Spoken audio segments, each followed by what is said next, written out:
Assalamualaikum warahmatullahi wabarakatuh. Apa kabar sahabat Siti Fadilah dimanapun Anda berada? Mudah-mudahan Anda dalam keadaan sehat walafiat jasmani maupun rohani. Kali ini saya akan berbincang tentang apa yang di-statementkan oleh Pak Menkes. Apakah Anda tahu? Nah, setelah datang di tempat saya seorang wartawan senior namanya Pak Web. Halo Pak Web, apa kabar? Halo Bu, apa kabar? Baik, sehat selalu ya? Ya, alhamdulillah. Ya. Masih sehat-sehat aja. Ya, kita berharap semua rakyat Indonesia tetap sehat pada saat ini, Bu. Amin.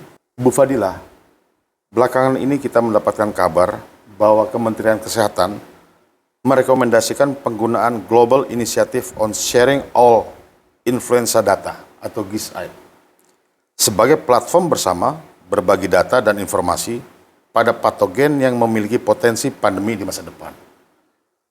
Bukankah Ibu Siti Fadilah dulu ikut membangun platform ini pada waktu sebagai Menteri Kesehatan bersama Peter Bogner?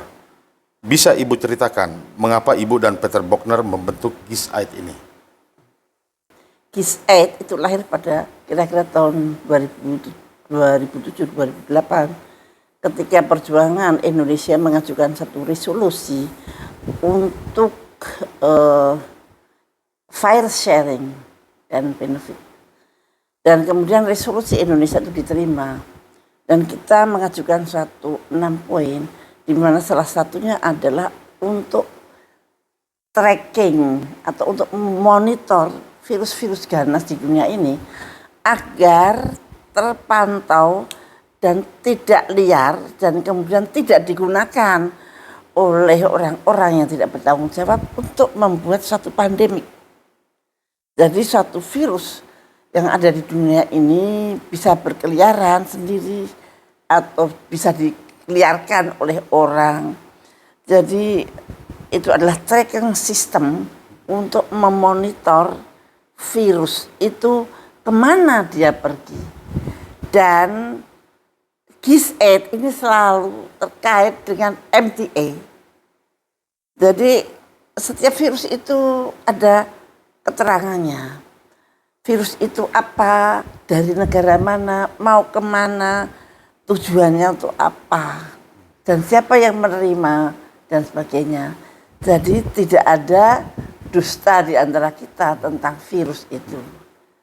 Nah sekarang GISAID Plus ini mau dipakai untuk konsep dasar kesehatan dunia untuk menghadapi pandemi yang akan datang yang diusulkan di G20, diusulkan oleh Indonesia.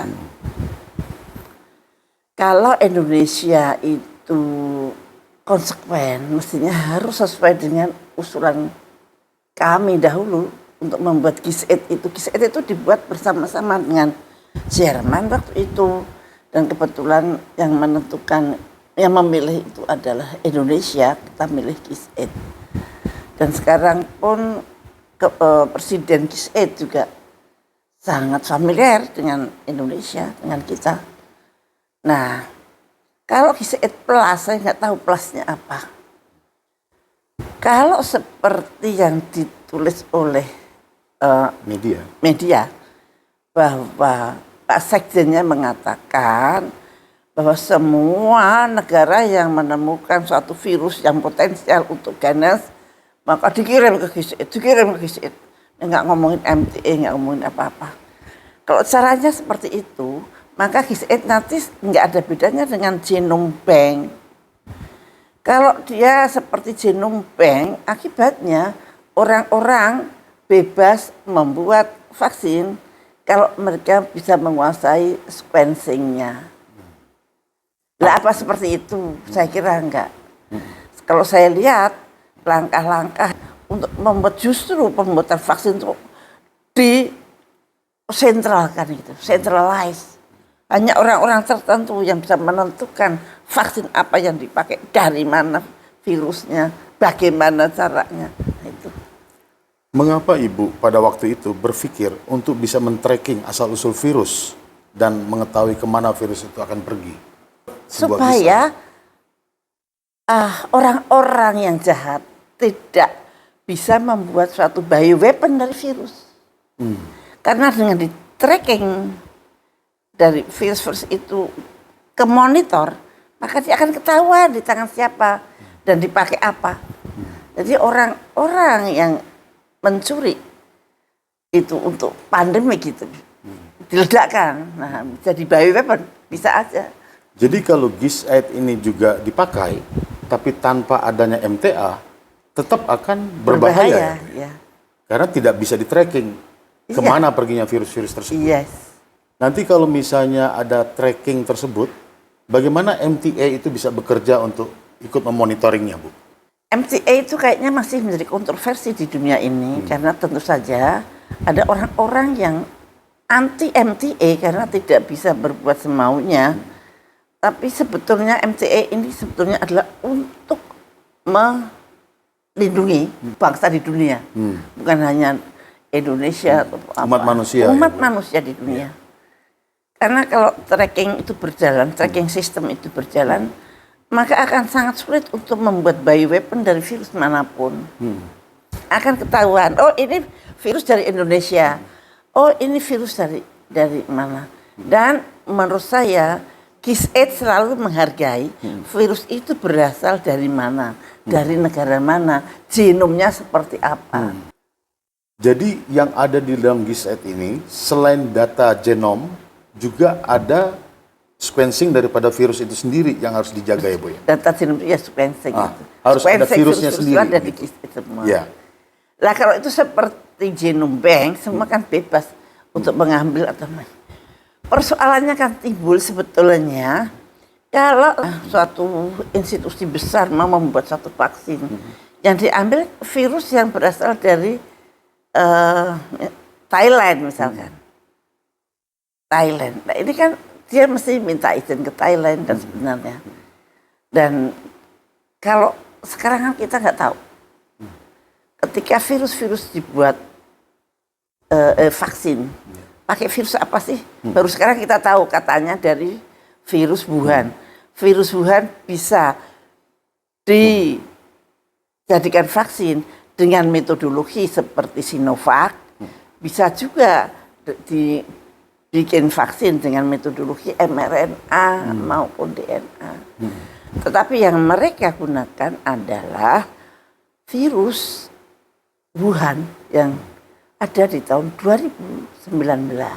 Ini Pak Sekjen mengatakan di dalam media yang saya baca ini adalah melalui platform GIS-8, setiap negara dapat memberikan dan mengakses data dan informasi dari berbagai penyakit yang ada di dunia. Ya, maksudnya mengakses data. Ya. Itu kalau dia satu jadi member GIS-8. Dua, setiap dia mengirimkan suatu data ke GIS-8 ya dengan MTA itu. Dengan MTA itulah sebagai sekaligus seperti membernya mereka. Nah, kalau di dalam IHR 2005 itu kan masih ada kewenangan daripada setiap negara untuk memiliki lembaga-lembaganya masing-masing untuk bisa mengelola yang namanya datanya itu. Nanti apakah ini tidak ada ataukah ada tapi di bawah GIS-8 ini semuanya, Bu? Kalau menurut kalimatnya itu sepertinya kita tergantung banget dengan GIS-8 ini. Mungkin beliau kan nggak tahu GIS-8 itu apa, bagaimana lahirnya ya. Sebetulnya GIS-8 itu adalah tracking system untuk virus ganas di dunia ini agar tidak bisa digunakan untuk kejahatan. Waktu itu saya berpikir bahwa kenapa virus harus di-track, harus dimonitor supaya tidak mengalir ke pedagang-pedagang vaksin. Jadi sebetulnya konsekuensi yang logis dari beredarnya virus dan kemungkinan virus menjadi vaksin ini adalah virus dijadikan komponen perdagangan. Nah ini yang mesti diatasi. Menurut saya bukan GIS-8 plus, bukan apa, tapi bagaimana cara menyikapi bahwa virus bukan komoditi dagang yang bisa diperjualbelikan di dunia ini. Kalau itu dijadikan komoditi dagang, itu sangat berbahaya. Berbahayanya adalah menyangkut nyawa manusia. Nah, saya belum pernah dengar ini disuarakan. Baru dulu waktu saya saya selalu mengatakan bahwa virus harus menjadi komoditi sosial, tidak boleh menjadi komoditi dagang. Salah satunya adalah dengan tracking dengan MTA itu. Baik Ibu Siti Fadilah, terima kasih atas penjelasannya pada sore hari ini. Selamat sore. Selamat sore. Demikianlah para sahabat Siti Fadilah, suatu bincangan yang sangat singkat tapi padat dan sangat dalam, artinya mudah-mudahan Anda semua bisa mencermati dan bisa mengerti tentang apa yang kami bicarakan, karena memang ini bukan suatu hal yang sangat populer tetapi sangat mempengaruhi kehidupan kita di masa mendatang. Demikianlah, sampai ketemu di kesempatan yang akan datang. Wassalamualaikum warahmatullahi wabarakatuh.